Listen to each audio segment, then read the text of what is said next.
Do you suspect writing might be holding you back? If so, you're not alone. 2 out of 5 people active in the workforce are poor writers. Poor writing affects income and ego. But there is something you can do about it. Sit tight. I'll tell you more.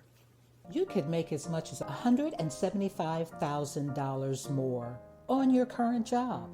That's right, $175,000 more without getting a raise or a promotion. You know that person sitting in the next cubicle, doing the exact same job with comparable education and experience? That person might make $175,000 more than you over a career. How? Simply by being a better writer. Join me in my workshop, and I'll tell you what you can do if you suspect business writing might be holding you back. It's eye-opening. See the great description below.